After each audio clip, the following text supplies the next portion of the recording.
নির্বাচন পেছানোর কোনো সম্ভাবনা নাই। নির্বাচন ফেব্রুয়ারির প্রথমার্ধে হবে। এটা একদম আমাদের, এটা ইন্টারিম গভর্নমেন্টের এটা একটা কমিটমেন্ট, এটা হবেই। এবং এটা কেউ কোনো ধরনের কেউ যদি মনে করেন যে এটা বানচালের চেষ্টা করবেন, এটা হবে না।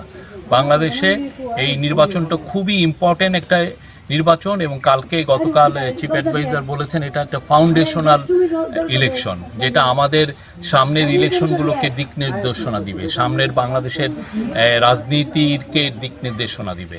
তো সেই জন্য এই ইলেকশন ফেব্রুয়ারির প্রথমার্ধে হবেই। এটা আমাদের এই গভর্নমেন্টের, ইন্টারিম গভর্নমেন্টের এটা কমিটমেন্ট। আচ্ছা, আরেকটা ইস্যু আছে, সেটা হলো যে জুলাই সনদ আপনারা বলেছিলেন যে আপনারা বাস্তবায়ন করে যাবেন, কিন্তু জুলাই সনদ এখন আপনারা বলছেন যে পরবর্তী যে নির্বাচিত সরকার বাস্তবায়ন করবে। বসুন্ধরা টিস্যু, অশুদ্ধতার বিরুদ্ধে এক বিন্দুও ছাড় নয়। সেই ক্ষেত্রে কি আপনারা এই যে দীর্ঘ সময়কে এটা ব্যর্থতা পরিচয় দিচ্ছেন? এটা এখনো আর চূড়ান্ত, এটা নিয়ে এখনো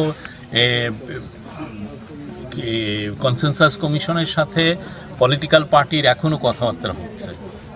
আপনার কথাবার্তাটা হওয়ার পরেও তো আরও সময় থাকবে। সেই ক্ষেত্রে ইন্টারিম গভর্নমেন্ট, এই কাউন্সিল অফ অ্যাডভাইজার ডিসিশন নিবে যে কিভাবে তারা এই কথাবার্তাগুলো এগিয়ে নেবেন পলিটিক্যাল পার্টিগুলোর সাথে।